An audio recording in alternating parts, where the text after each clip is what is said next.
So the U.S. announced a bunch of new tariffs on Chinese imports, some up to 145%.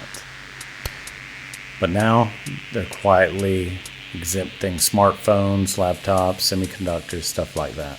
Earlier this week, Customs and Border Protection confirmed that electronics like phones, computers, and chips won't be hit with a new round of import tariffs.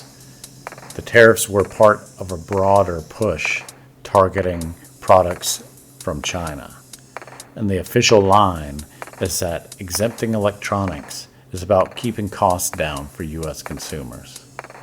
Without that exemption, things like phones, laptops, stuff like that could have jumped in price by hundreds of dollars. And that's not a good look in a country where inflation's already making rent and groceries harder to afford. And the big players, Apple, Nvidia, and other companies like them, you know they lobbied hard for this. They rely heavily on factories and chip suppliers from China and Taiwan. If the tariffs had hit those categories, the companies would have had to either absorb the cost or pass it on to you. And let's be real, they're not going to eat the loss. All your shit is just going to go up. But most people, they're not sitting around shopping for new tech every month. Most people are just trying to keep stuff they already own working. So this isn't really about protecting consumers. It's about keeping the supply chain running smoothly for companies that already have a lot of power and money in it. These kind of carve-outs show how uneven the system is. If you're a giant corporation, you get exemptions. If you're a small-town hardware developer, hardware store, repair shop, or anything like that, you deal with the full cost. For most of us, the message is clear. The tech economy isn't going to be reshaped. It's being stabilized. It's being patched just enough to keep the machine going without major changes. The talk about bringing jobs back or shifting production locally, oh yeah, that sounds great.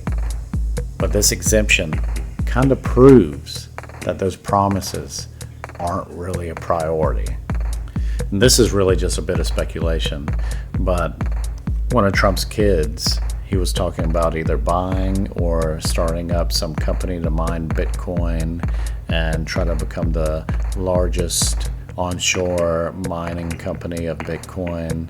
Well, a lot of the miners, a lot of that equipment comes from China. A lot of the computers, a lot of the GPUs, those are shipped here from China. So his cost would go up, 100%, 150%, and then it would just be a failing business at that point. So it's not really a surprise to me that these things are getting cut down like that. You know, that's outside of companies like Apple and Amazon that need all this technology, not only to sell to us, but to run their servers and their cloud and all that stuff that they make tons of money every year from. And like I said, this exemption isn't surprising, but it tells us a lot. Big tech companies that have a lot of influence, they can navigate trade policy. They can have little exemptions, while the rest of us just have to adapt around it. This is going to most likely cause a lot of inflation. A lot of people are saying it. That's all the speculation. I saw the US dollar had dropped, compared to other currencies around the world. People are getting scared. People don't want the US dollar anymore. So if you make US dollars, this isn't financial advice or anything, but I would be moving it into some other platform. I mean, stocks, some of those may be okay, but something like Bitcoin is just going to hold that value. It doesn't crash as hard, and it can be a little protection for you. So that's just worth keeping in mind, because who knows? Hopefully this isn't the case, but I've heard a lot of rumors about Trump wanting to end the Fed and all this stuff, and a lot of rumors about he's trying to get some kind of power so he can fire Jerome Powell because he wants lower rates. And with lower rates comes more money printing, and with more money printing comes more inflation, and who knows. So it just seems like the US dollar is becoming more and more dangerous to hold long term.